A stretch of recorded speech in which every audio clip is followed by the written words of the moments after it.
Welcome to Life List, a birding podcast. Hello, welcome everyone. This is Life List, a birding podcast, the one and only, and I am George Armistead here with my co-host Alvaro Jaramillo. Molly Brown is in the North Woods of Minnesota right now, but will be back very soon. We look forward to hearing what she's been seeing. But Al, where are you and what are you seeing? Well, hello.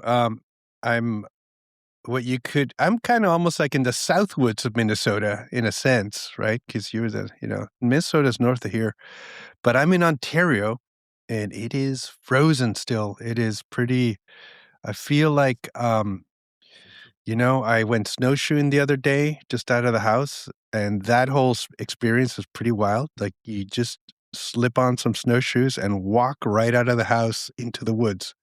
Is not something I'd ever done before, just from my place, So there's a lot of new stuff here that I'm learning.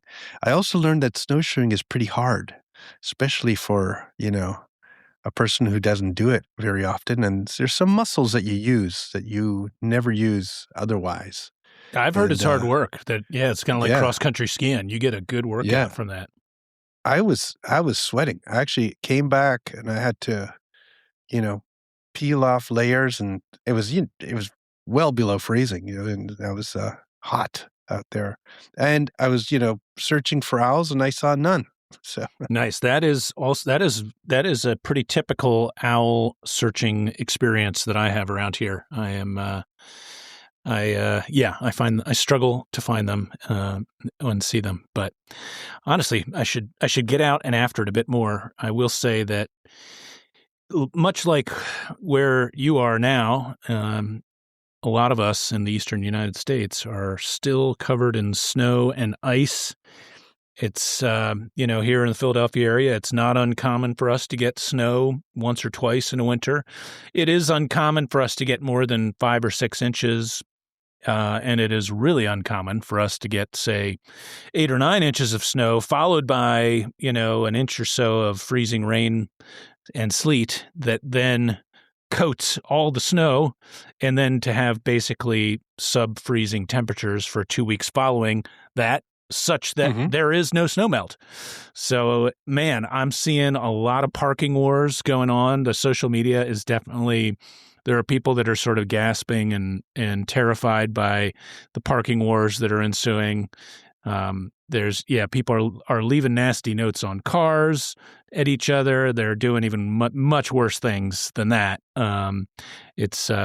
People are frustrated at this point. Everyone's feeling pretty pent up.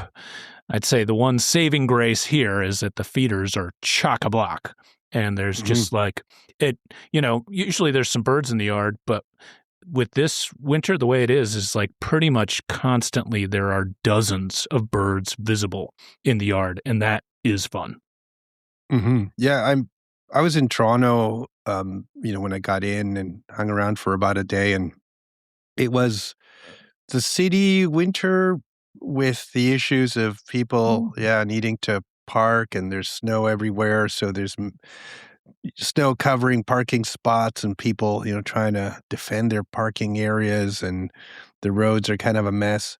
I got to say that it is way more chill to be in a place here out in the country where the snow is just the snow and people deal with it, and they always have, and you have space to sort of, it buffers that whole situation. In fact, it's kind of downright pleasant at times to just have the snow out and driving around and without the mud and slush of sort of warmer times.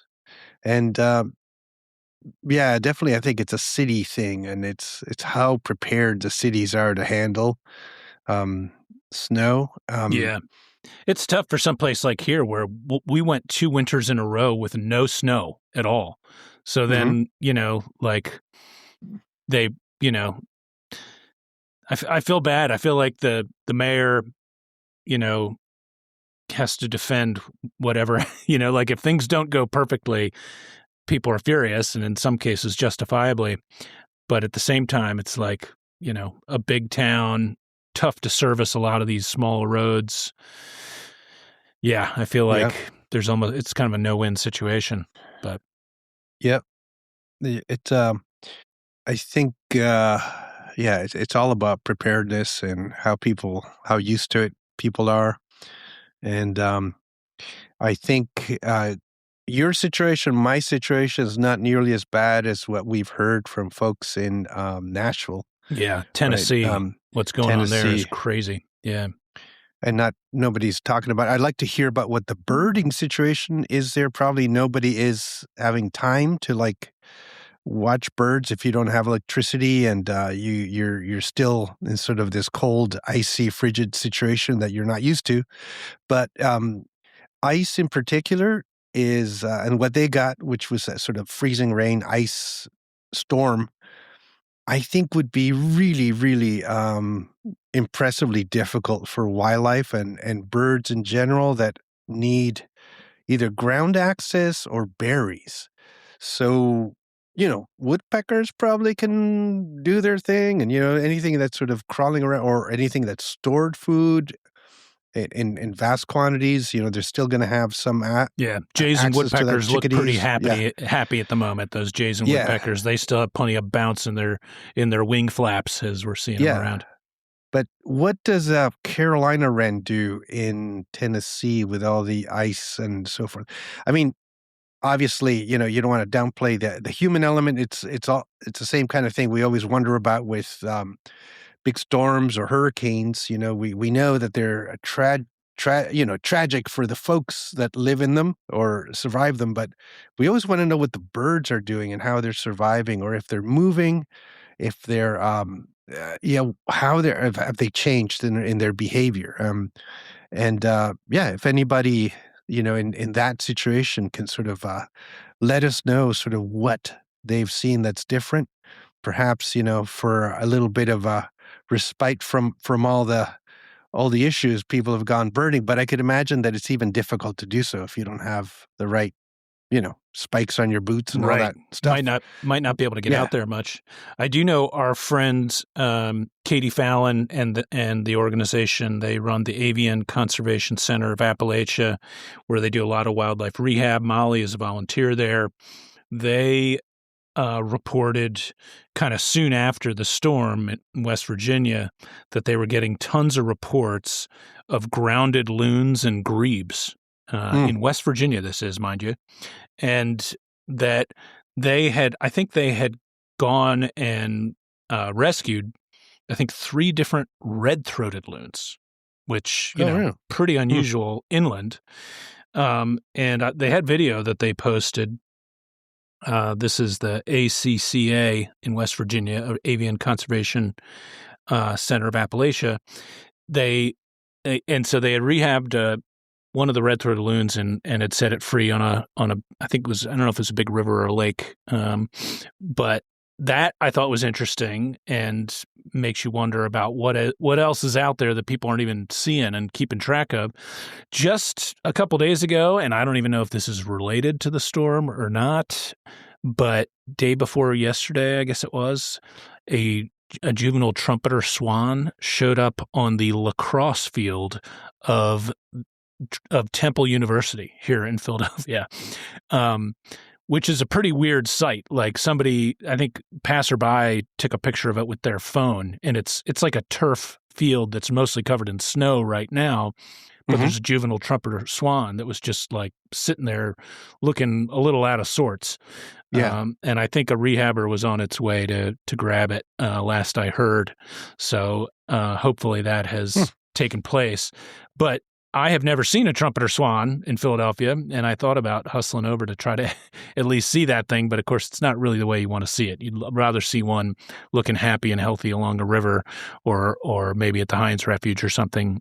But at any rate, pretty bizarre, and you got to think there's other stuff like that out there that's happened with this weather. And Yeah. I do wonder about the loons and the grebes because your mind goes to, okay, the water is freezing up north, but those are birds of large bodies of water, they're not, I mean, I don't think of a red-throated loon as wintering in a pond or a small lake. They're going to be on a Great Lake or a coast. So I find that a little weird, right? And the big bodies of water, some of them are freezing, or edges or parts of them, but not necessarily all of them, right?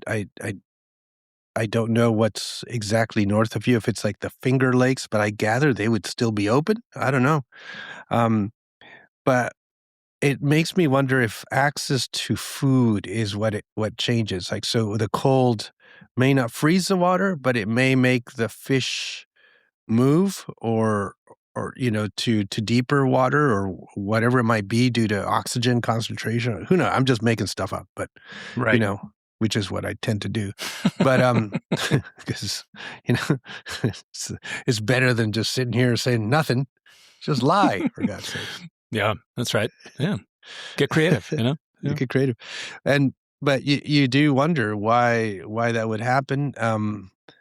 I know that some folks on Facebook were wondering about like movements of redneck grebes like into the coast area, and if that will happen this year, that it's happened in the past during very cold years.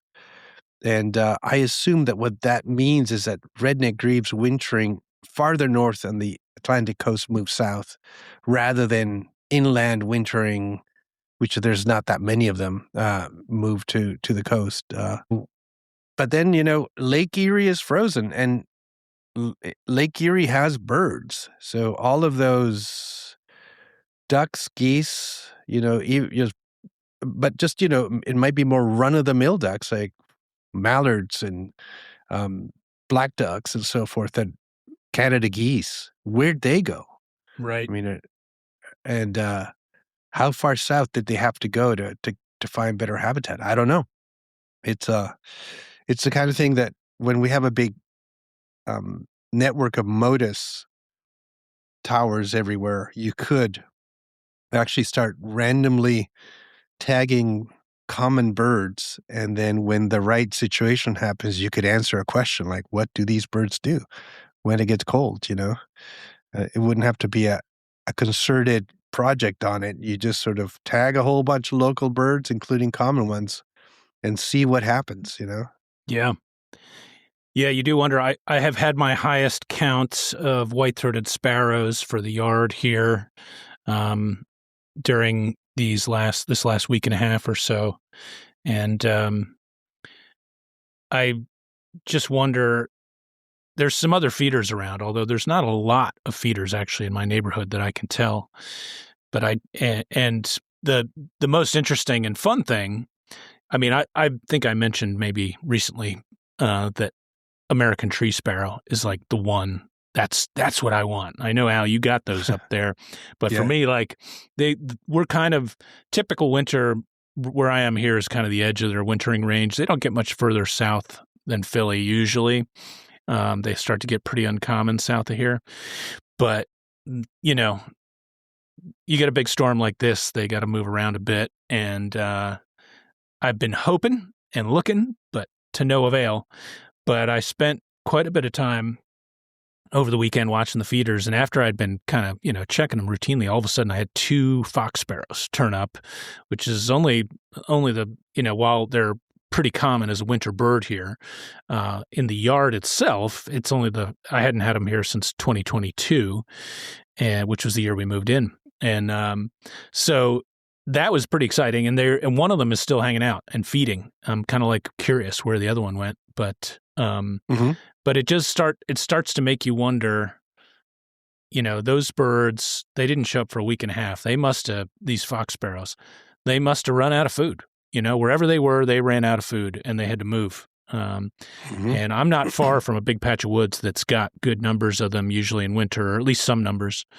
But wherever they were, they felt like they had to make a move and found some food here. And one of them's hanging out at least still.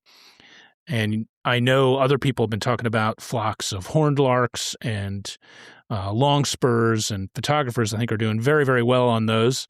but I think these birds are really trapped at like the edges of roads and any place that's been plowed where they can actually access the ground and get little, seeds and grit and find food. It's got to be very tough for so many of these birds. It's got to be really, really tough. Yeah. Although, things like horned larks winter pretty far north regularly, so, but you're right. They do need some open ground or some vegetation to poke through the snow. Sometimes I think the vegetation will deposit seeds on the snow, and then they could feed on that. But the sparrows, though, one of the things that to consider is that it's not only habitat, but zonotrichia, and I assume fox sparrows might have something similar going on. Have real winter hierarchies and territoriality. Maybe it's not the right word, but you can. The best feeding areas are taken up by the adult birds based on studies, that have done on Harris's sparrows and golden crowns and so forth. So you think if you're like a young bird on a bad food year, you may see all those birds where you say it's good habitat down in the valley, near your house, but they may all be like, no way, you're not Right. getting in here. It's all ass and elbows there. Yeah, They can't get anywhere near the food. Maybe That's right. So they might be coming down from somewhere going, yeah, here I found the place, and then it's like no vacancy, buddy, and then got to go to the Armistead feeder instead. Yeah. Pretty good smorgasbord here. I hope they get the word out to the Harrises and the tree sparrows. Yeah. So there's a lot of dynamics that go on that you just sort of wonder about how it all works. I learned something here. It's that I think I mentioned last time we were talking about feeders that I have the black oil sunflower seed, and it wasn't really working in the same way it did in California. And I thought that the lack of house finches was the key, that they used to break it all up and make a mess. So I thought, okay, so how about get a seed mix that's got little seeds as well as sunflower? And I put that up a couple of 3 days ago, and it's like booming suddenly. It's just gangbusters. It's night and day. Yeah, I mean, I don't know, a dozen American tree sparrows today, Jeez, from man. 1 to 2, 1 to 2 at the most. And juncos, lake-colored juncos. And one of the things that is unusual, though, and it may be like a regional thing that's happening here due to the weather, is that there's densities of cardinals. So I'm seeing more cardinals now than I saw in the fall and summer. And I think what's happening is all the places where they winter, the berries that they eat might not be good anymore or something like that, and they're going out to where the feeders are. And even here, they're concentrating not only on the feeders, but on wild grape. So you see them sort of feeding on wild grape. And yesterday had a little mini rarity, which was the red-winged blackbird on the grape. Juicy. Yeah. We're right at the edge. Where I think in a warm year, there's probably a lot of red wings around, but in a year like this year, there are not many, if any. So that's been that's been a bird of interest in the yard here. One of the other ones we actually don't see here very often in winter is brown-headed cowbird, and I've been having cowbirds, flocks of even up to 7, and sometimes, especially when I lived down in the city, kind of closer to the river, more in the coastal plain type habitat, I would go till March before I would see a cowbird. But up here they seem to be a little bit more numerous. But I think I mentioned this to you before, Al, but I one of the fun things has been there's a good robin flight here every day. I don't know, every day starting around 3:30, 4 o'clock, they all start heading west. And in the morning you can see them all coming back from the west. So they're roosting somewhere. Yeah. There's got to be a big roost over there someplace, because every day I see hundreds, and I think they cross the river and go into Montgomery County. And it would be, if there's any Montgomery County birders, man, it would be if they can find this robin roost, it could be a pretty cool thing. There could be thousands. I don't know where it is, but there could be thousands of birds, and which always makes you think, is there a varied thrush tucked in there, a fieldfare? Pennsylvania does have a record of a redwing, actually, not a red-winged blackbird, but a redwing, the thrush, the Eurasian thrush. But red-winged blackbirds are something that also this time of year, you'll see them moving to roost at the same time the robins are. And I've been seeing the red-winged blackbirds, like the flocks from great distance, like, I don't know, half mile or maybe a little bit less, coming in. And I'll actually watch them fly in this whole long distance and then land in the yard, which gives me a lot of joy because I think they know the seed is here. And all of a sudden I'll have maybe 40, 50 blackbirds feeding on the ground, which is fun too. Are they mostly males? It's actually a real mix of males, females. It's a real mix. Yeah. They're mixed flocks of males and females. You have a very liberal integrated city, I see. We're quite proud of that, Alvaro. Yeah, yes. Yeah. It's a city of brotherly love. That's right. Yeah. So, yeah, because, in obviously it varies place to place, and it might depend on whether you're in more farmland or not. Usually redwings split into mainly male flocks and mainly female flocks in winter. And that may be due to the food type that they're eating, but in a suburban situation, they may just, like you say, go from feeder to feeder or from, what have you. But I feel like I very often seeing that. I very often notice sex-specific flocks in fall, like in August, September, and even a little bit later when they're molting, I guess. Or maybe just done. I'm not sure, but those times of year we see that more often. I feel like around here, August, September, you see flocks of pure females, pure males. In winter, though, we get down in Delaware there is huge roosts, like 1 million+ blackbirds, and they all a lot of them disperse and feed north into Pennsylvania, all the way up into Lancaster County. So that's kind of an ongoing known thing for decades here. So it's a huge roost in northern Delaware there. But yeah, it's fun. It's interesting this time of year. I think I'm finally going to make it out to Barnegat, which we've talked about in the past, to do my annual pilgrimage. We're going to go out there soon to try and commune with the harlequin ducks and the common eiders and the purple sandpipers and the Ipswich sparrows, to get some quality time with those birds. Because as fun as the yard is, there's really nothing quite like a day down on the shore where, who knows what else you run into in terms of alcids or rare gulls, and who knows, other stuff's out there too.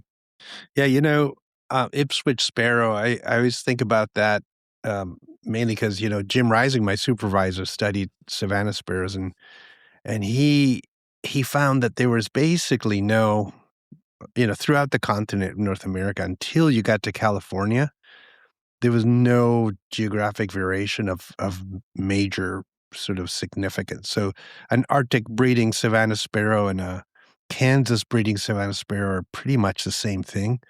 But then Ipswich sparrow is just so different. And it's on an island as a breeder, for the most part, this sort of sand habitat. And he sort of said, well, it sort of seems to be a good subspecies, but I do wonder if anybody did like real good genetic work on them, modern genetic work, to see what pops out. Even the genes that make it pale and big would be interesting to learn about. And it just strikes me as something kind of, even if it isn't a species, it's worth seeing just because it's such a cool bird. I think they're quite beautiful. Like, I mean, I loved Savannah sparrows, but of all Savannah sparrows, to me, Ipswich is the most beautiful. They look so frosty and pale. The brown streaks that are kind of along the flanks and elsewhere, they almost look pinkish. Like they almost have like a rosy hue. So you're looking at this, this sparrow. Yeah, it's like a frosty bird with almost these like pink streaks, and knowing like a that red pole. Yeah, exactly. It's like a hoary red Polish. It's a little hoary. And knowing that literally, basically the whole population breeds on Sable Island, which if folks aren't familiar with Sable Island, it's, way off the coast of Newfoundland and Nova Scotia, I think, I was going to say Nova Scotia, kind of, and it's what, a couple hundred miles out there, and and it's like a sandbank essentially, from what I think it's like a 9-mile stretch of beach, basically, with a few bushes or something. Like it is not a big piece of land, and that's where basically all of them breed. And then they winter along the coasts, the sand dune habitat, kind of between like Hatteras, Cape Hatteras, and Cape Cod for the most part. And it's a fascinating taxon. If only because of how different looking it is and how beautiful it is, and knowing that that's where they all breed. I think you're right that it's worth seeing. And we're seeing is I would say the opposite, the ugliest savanna sparrow, which is the large-billed savanna sparrow, from from Baja California coast, and sometimes in the winter they eke up into Morro Bay, California, sometimes a little further north. But they're kind of big, like a big schnoz, and they're dark, and they look a little bit more, like beefy. They're built beefy. They're built for sport. Those ones. They're and maybe crime or something. Yes, they just look like they've been. You see them around some kind of like ring of criminals, and there's a large-billed savanna sparrow going, "Hey, man," Well, your East Coast Ipswich is much more. Even the word Ipswich, it's more royal, more high end, edge of the golf courses kind of, named for Ipswich, fancy Mass. sparrow. Yeah, so it's interesting to think about these birds that have like no variation throughout a massive amount of space, and then right at the edges you get to California, Baja California, and then to the East Coast, and that's where it all happens. They look really different. Really different. Yeah. Well, Al, another thing that's happened of late is like the caracara thing continues to unfold here, right? And so, the yellow-headed caracara that turned up in Delaware was, big sensation. I guess it was back in December, and goes missing for like 2 or 3 weeks, and suddenly reappears at Bombay Hook National Wildlife Refuge like a few days ago or a week ago, and just surviving the storm, doing what they do. I mean, we've often talked about they kind of fulfill like a crow niche, right? In the tropics, they're kind of like, they're smart enough that they can predate some small critters, but they do a lot of scavenging, and are just smart omnivores. But I mean, I can't picture seeing a yellow-headed caracara after 7 or 8 inch snowfall. But there it is. And then there's a crested caracara that was found that, I guess a hunter had field dressed a deer that it had shot, left behind the entrails and the intestines and all that. And somebody, I think it was John Landers, came across this crested caracara that's grubbing out in kind of I think it was West Central Maryland, someplace. I'll forget. It was a Pretty Boy Reservoir. And Pretty Boy? Yeah, I knew that you'd like that. Yeah, Pretty Boy Reservoir. And this who names these places? I don't know. Yeah.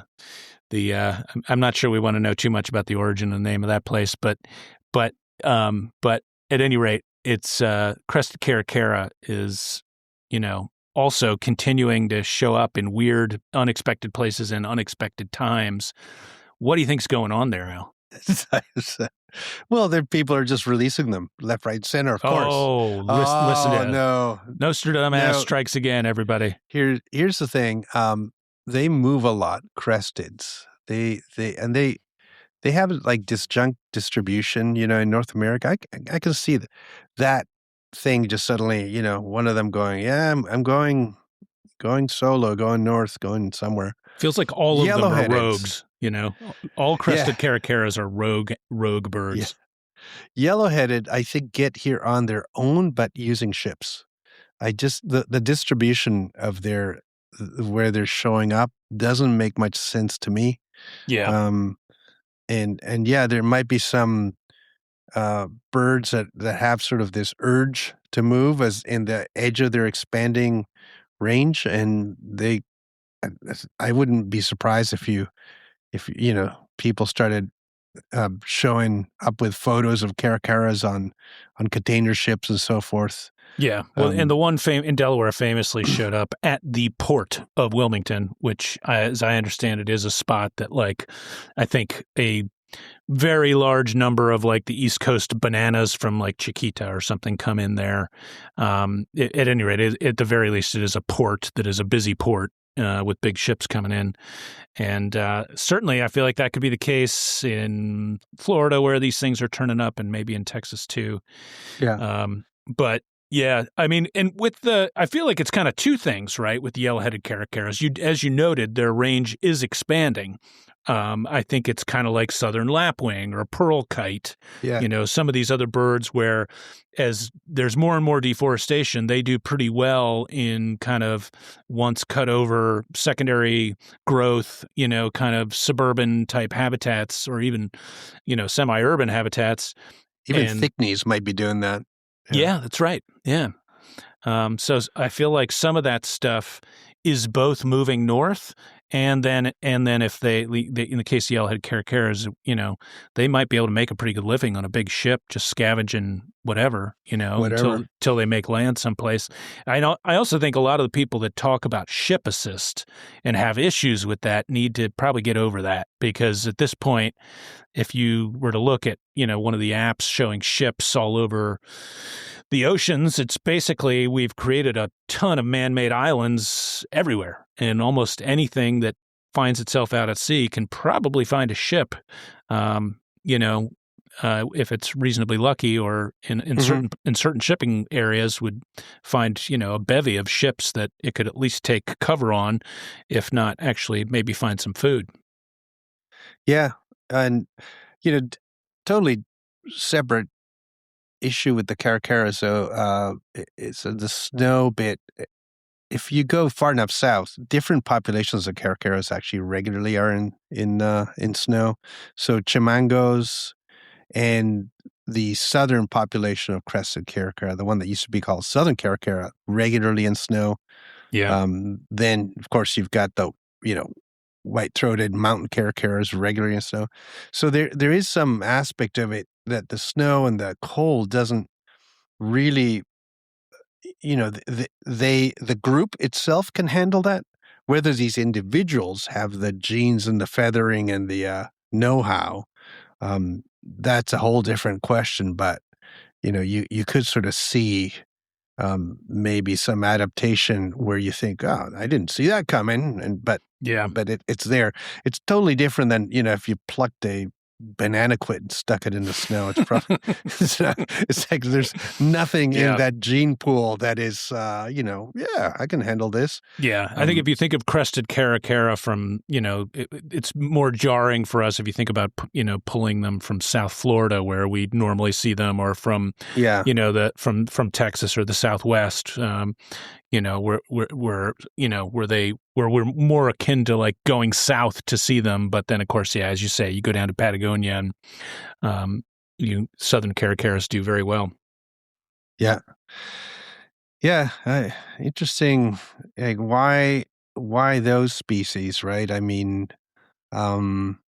there's also some other things that move on occasion that you just don't expect.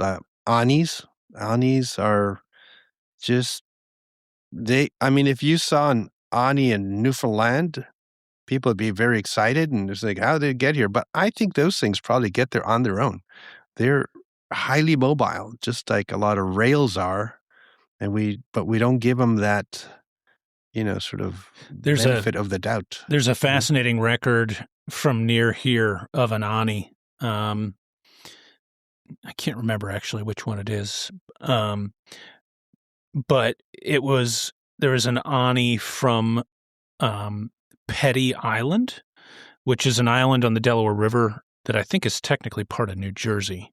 But it's not it seems clear from the specimen, and the specimen I think is like over 100 years old. It's this is a historic record in more ways than one, and as a result of this bird does not occur on either the New Jersey or the Pennsylvania state list because there's some uncertainty as to exactly where it was taken. And I think they think that it was taken near Petty Island, but not on Petty Island, but it's tagged from Petty Island. And so there's confusion as to where exactly it's come from. I have often said that I thought that there is a good paper to be written called Pennsylvania's Little Orphan Annie. Oh, I was going to say maybe you were going to call it the Annie Petty, but not bad. Yeah, I don't know. Yeah, Little Orphan Annie. Yeah. There's a paper to be written there, but hasn't been done yet. Hasn't been done. Now they're going to do it. Yeah. Everything that's heard here is suddenly fodder for, investigation. Obviously. Well, yeah, and perhaps speaking of that, we should give a shout out first of all to our friend Nick Block, who got in touch with us in part based on your strange mustelid sighting up there from your yard, right? I think is how nothing strange about it. It was an otter. I don't know. It looks kind of like a mink to me, but But at any rate, Nick has introduced to us something that I kind of can't believe we didn't know about before, Al. Gerald the muskrat. Gerald the muskrat on iNaturalist. Yeah. And boy, this muskrat, he's been on iNaturalist since 2017. But what happened, and I feel for these people, they, see, in this case, they misidentified the photo. In my case, it's obviously properly identified, right, George? But they put a picture of a muskrat up, and they identified it as a beaver. Yeah, it was a class project. It looks like it started as a class project. Yeah, like let's get the kids to learn about nature and how all this citizen science works. And boy, they got a good lesson because then later it was like like right away it was like no, that's no beaver, it's a groundhog. So then it was. Remember, this is a muskrat, so it's been misidentified twice. And then, somebody kind of came in there who knew what they're talking about. Still, in the same month, said, well, it's a muskrat. And I guess what happened was that it became sort of like this sort of running joke to kind of it became a thing. Yeah. People started having fun. Yeah. Yeah. So then they start re-identifying it as a beaver. And it went, it's still probably going, but the comments, the observation fields that you can put in an observation are now up to 870 observation fields. And, these observation fields are, sort of random sort of things that might come up, when you're putting information down about an animal. So like evidence of poaching, and then somebody says, yes, right? And it's a number of killer whales, 0. And they just went nuts with this, and from mange scores to, group sizes, the length of the fish, 1 Gerald, number of Geralds, 1. It just has gone insane. There's so many, right? There's cloacal temperature is one of the fields, and it says, and somebody wrote, "Don't you dare," and then there's one that says harassed by : and it says everyone adding observational fields. Then random stuff like physical substrate, fabric of the universe. There's this random stuff like, how do you rate the level of hygiene of the marketplace? 5.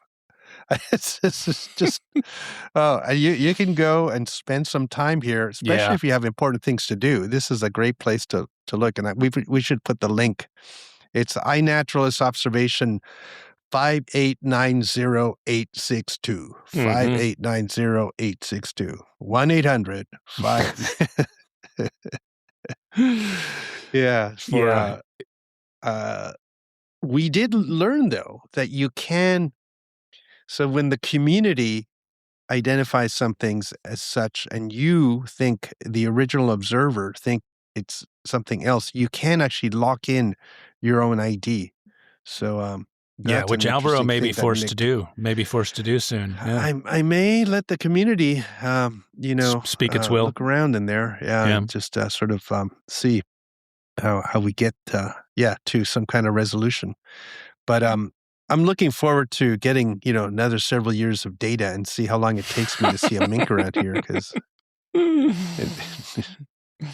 yeah, anyway, right now there's nothing because the water edge is pretty far away. So I'm sure that I don't know what the muskrats and the you know and the otters and stuff do when it's like this. Um they must hang in and just forage wherever they can, I guess. Rivers, anything where there's open water. I don't know, but I haven't seen any critters Yeah. recently. Tracks here and there. I'm still thinking about my pond for my yard owl. And Oh yeah. yeah, the for my dragonflies. And several folks are saying I should go for it. And that once I You should. once I get the dragons and the frogs coming, that my mosquito numbers should go down. So I'm inclined to try it, but I'm kind of debating. We're thinking about not just one, but maybe two water features, including like a little cascading stream. My friend Jesse in Cape May has got a really good one, and our buddy Chris Sloan, he's got a really good one too in Tennessee. And it seems like it can just bring in stuff from the canopy sometimes that you wouldn't see on the ground, So I got to see if I can squeeze both those in this spring amidst everything else, because there is travel coming up. So there is that. Do you have that many mosquitoes there? We do have a good number. Yeah. I'm surprised, I guess. Yeah. We have buckets with dunkers out because I'll be honest, mosquitoes don't really bother me that much personally. I just kind of let them bite me and I don't really care that much. But that is not the case. That's why I got malaria, but I don't care either. Yeah. I know that that's a risk, although obviously not as much around here. But yeah, they bother Kristen a lot, and they bother, like when we have friends over, they seem to bother them and the kids. You should get tough friends instead of these friends. Yeah, it's true. That's I'm going to work on that actually. I think that'd be a good New Year's resolution. Yeah. Yeah. Insect ready, folks. Yeah. So Al, I just got back from Colombia, and I want to talk about that a little bit. But I know you just got back from kind of cowboy country in South America there, from Uruguay. Yeah. From the land of the gauchos, right? Land of the gauchos and yerba mate. Yeah, yerba mate. Yeah, you got your fill of matein? Well, not too much. It all depends on whether you have the folks you're working with are real mate, yerba mate, sort of daily kind of folks. And it just happened to be that, we work with the only two Uruguayans that are not heavy duty mate drinkers. Oh, really? So, yeah. So that, so there you go. But there was a lot of grilled food, grilled meats, not that many vegetables sometimes, but it's cowboy country after all. Unless you count, potatoes, sweet potatoes and potatoes as vegetables.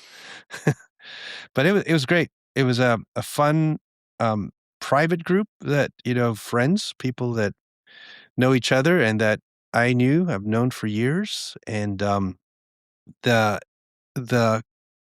camaraderie and just fun times were great. It's I really think that birders who are social and have a bunch of friends, and think about traveling, why not get a bunch of friends together and travel with them? You can hire the guides, hire us, to put the trip together. And it is just so different than, when you have a group of strangers that come together. And often that works, most of the times that works really well. But if you already have everybody is a known entity to each other, it is just, day one, you don't have to break the ice. It's a really fun way to travel. So something that, you might not be thinking about as a birder, but I would suggest, it could take you 2 to 3 years maybe to put together a group, but then do it. And then yeah. And you could also, at that point, also ask for Yeah, the type of trip you want, right? Do you it's want it true. I more mean, hardcore, more food, more wine? We did a lot yeah. of wine. A As lot of as wine. you as you know, Al, I like doing this so much that I usually do it once a year now for myself as well. Just get some friends together and go.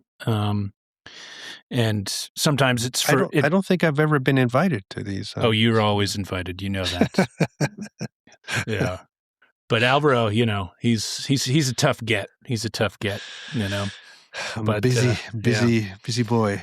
But Busy yeah, bee. I think it is really a great way to do it, and I would definitely encourage folks to think about it as well because, I think one of the things I was reminded about on the trips that I just did was that getting together with a bunch of friends that are fun, out to have a good time, can be you can kind of cocoon yourself away from a lot of other troubles in the world, and there are a multitude of those ongoing right now. So it sounds like you had a similar situation in Uruguay. Yeah.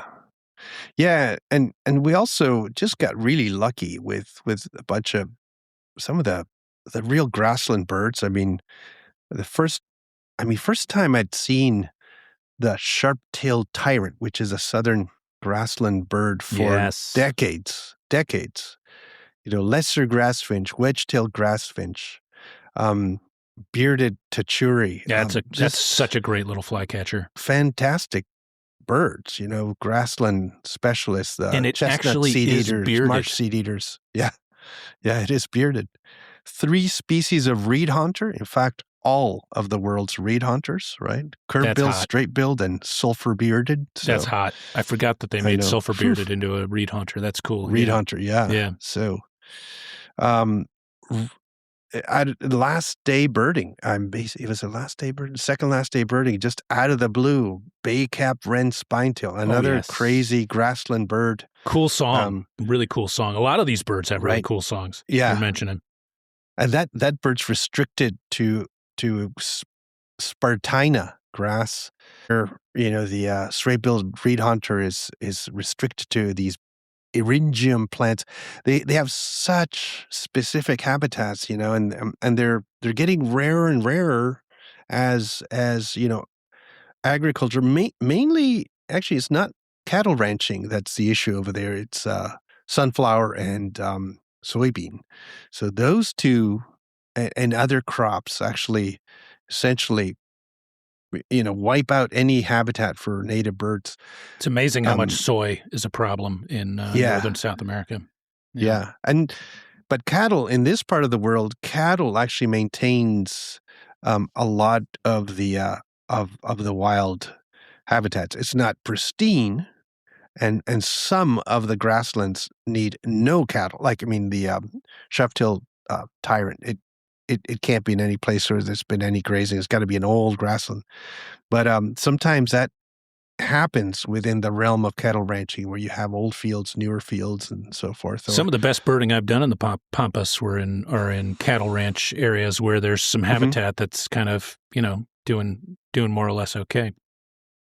Yeah, and there is I know it's called Alianza del Pastizal, so I guess it must be the Alliance of Grasslands or something like that, that certifies some of this beef as bird-friendly beef.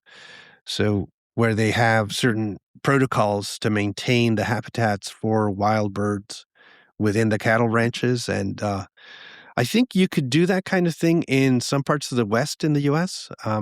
It definitely is not the case in the east of the U.S. or in Amazonia, where cattle ranching is really a problem, because you're shifting the native tree-based habitats to a grass-based habitat, which is not the best. But in areas that are native grasslands, you can actually maintain biodiversity and have a way to sort of fund it through cattle. It's an interesting country. So many things to do, see, safe, great people, and you can look up also sort of the interesting and very unique politics of Uruguay. It's a unlike any of its neighbors in many ways. They do their own thing. A lot about personal freedoms and division of church and state and all sorts of things that are, in fact, really interesting to see a country, maybe because it's so small, maybe because it's more uniform, that they can do that kind of thing. And maybe what's lacking is stronger conservation core in their national politics, and maybe again because they have very little space and agriculture is their number one moneymaker as a nation. They have always bent towards allowing agriculture to do its thing, but I think now it's slowly starting to sort of pitch into more of the tourism and then nature and etc. So it's kind of a neat place. Yeah, it is. It seems really interesting to me as someone who's spent a good bit of time in northern Argentina. It's a place that's always interested me. I'd like to get there at some point. Be fun.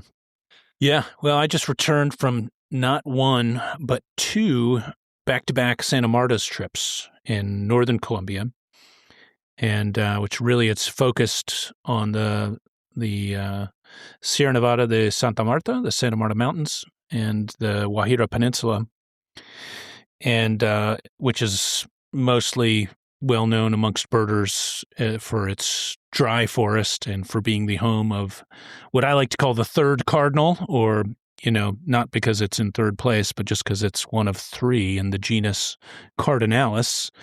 All of us are familiar with northern cardinal, which I think some would argue is actually really two species, but then there's Pyrrholoxia, and then there's the vermilion cardinal. So we always go for that. That's kind of one of the real flagship birds for northern Colombia and for this tour we do to the Santa Martas. And it was really great. It had been a couple years since I had run the trip myself. It was really fun to do two in a row. And I think I had not seen Santa Marta parakeet for several years.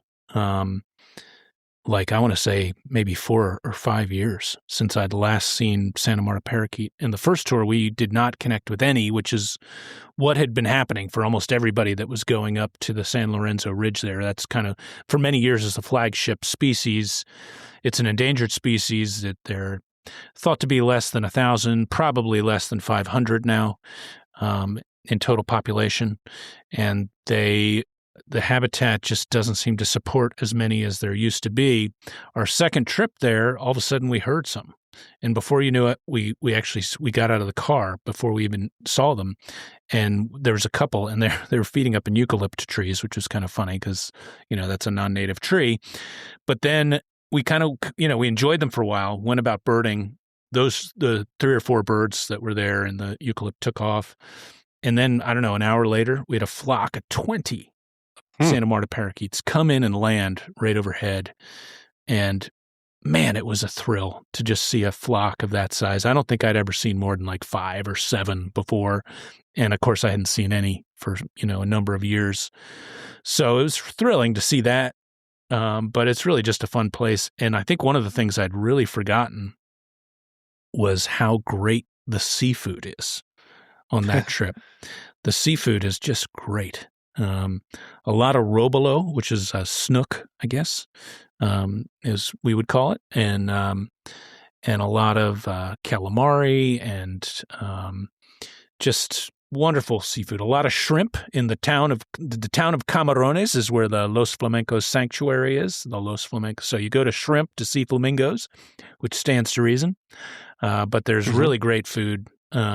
Really great seafood in that all along the coast there. And Colombia is also famous for its soups. They have really good soups, especially up when you go up in the mountains, really great soups. Yeah. So the food was really nice. I had forgotten just how good it was. And you would appreciate, Alvaro, that we also spent some time. We located a very fine rum that is made right there in Barranquilla, which a lot of people say is the best rum in all of Colombia, called Hechicera. Wow. And so we enjoyed sampling that. There were some friends of ours, Rum Lily is like and soccer Gino. in that part of the world. Like if you're from one part of the country, you have to drink rum Yeah. and then Ron de Caldas because I live in whatever, and it's rum. They have their own regional rums. So this must be like one that brings people together. Yeah. Because it's different. Hechicera, which I guess is like a witch or warlock, kind of depending. Yeah. But it's really good stuff. And we just enjoyed a lot of great food. And there were some friends of the pod, like Lily and Gino, and Joe and Gino. Al, you'll remember from Alaska, we learned about his band, the Whiskey Haulers, and they have some great tunes. So folks should check out the Whiskey Haulers on wherever they get their music. You'll find the Whiskey Haulers. They got some good stuff. We spent a lot of time working on. Roger has a playlist of nothing but songs with bird names in the playlist. And his favorite current one. I have friends with bird playlists too. They get big. This one is over 7 hours now. And his current favorite is a song called Nigel the Gannet, which is actually, it's sort of comically sad. It's all about Nigel the Gannet and how he kind of is alone in his whole life at this gannetry. So worth a listen to Nigel the Gannet for those of interest. I wonder if we could change the words to Morris the Gannet for the California one, I still think you should call him Mo Bass, Morris Basanis, Mo Bass. I'm going to keep campaigning for that as long as I can. Well, he likes his name. He responds to it. I call it out every day when I'm out there, and he comes in. Comes in to say hey? Oh, yeah.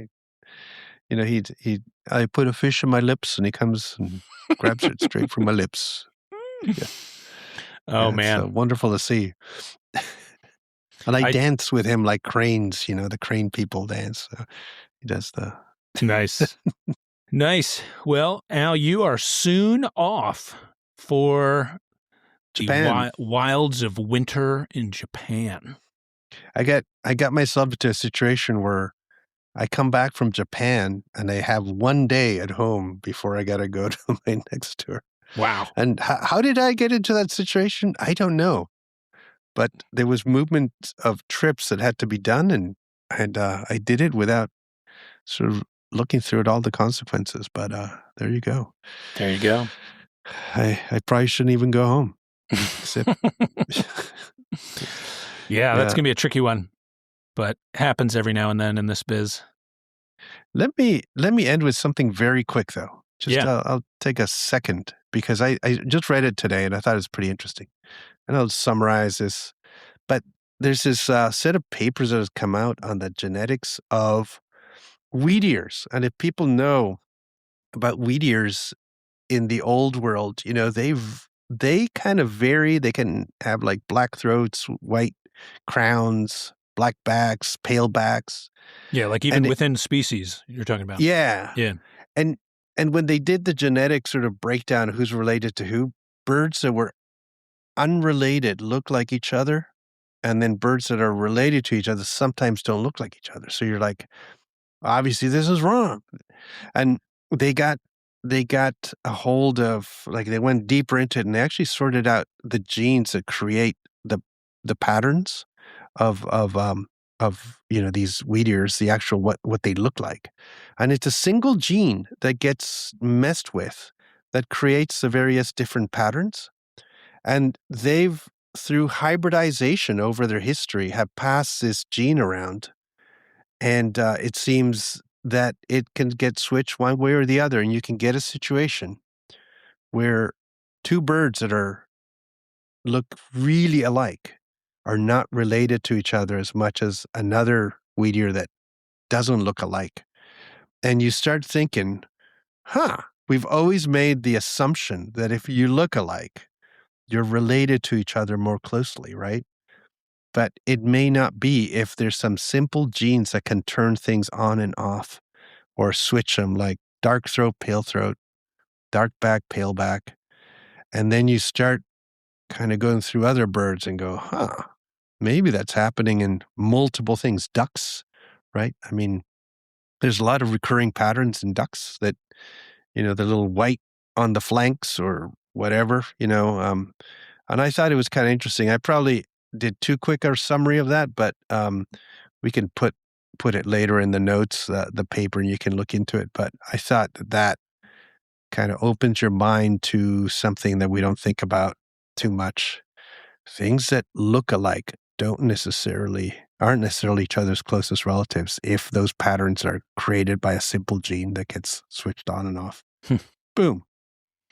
Such a great group of birds, too, the wheat ears. And the wheat eaters, as I used to think they were. A lot of people call them that. The wheat eaters, yeah. My understanding is wheat ear comes from like a corruption of like white arse, which is like they've got this big white rump patch, the northern at least. I don't think it's a corruption. It's actually Old English for is that white right? arse. Yeah. Yeah. Okay. Yeah. So it's like one of these old like ancient English kind of thing for white butt, because they have so much white on their butt. Yeah. For people that see them, like that's one of the things I always kind of dream of finding around, here in the mid-Atlantic states would be to find a wheat ear. And that's what I imagine you would see. Either you'd see something kind of jump up and take a prominent perch, or you'd see something just kind of flush away from you briefly, and you'd see this big white rump patch and be like, whoa, what do we got going on here? Yeah. You know what is freaky about wheat ears, or at least northern wheat ear, is how small they are. You kind of expect them to be a little bit more like thrushy, like, I don't know why. Maybe because they sort of dwell in our vagrant finding brains, that we see this, look at that thing. But there's this tiny bird, like they're really, tiny and tough. They're tough little things, Yeah, they're smaller than a bluebird, I would say. I mean, I don't know. Roughly, I bet you they weigh less than a bluebird. They don't seem as meaty as a bluebird, eastern bluebird. Yeah. So it's interesting, and they show up all over the place. Really. I mean, that's one of those possible anywhere. You can find it anywhere. Yeah. Yeah. Like rough. Yeah, that was a great old series in Birding Magazine. They had I think it was a year or two. They called it Possible Anywhere. And it was like birds like that, like fork-tailed flycatcher, just show up anywhere. Cool, man. Yeah. Well, we ought to scoot. Both of us got stuff to do, and everybody else has probably got stuff to do too. So we will say thanks for listening, everybody. We'll be back again soon with another episode of Life List, a birding podcast. Cheers, everybody. Bye-bye.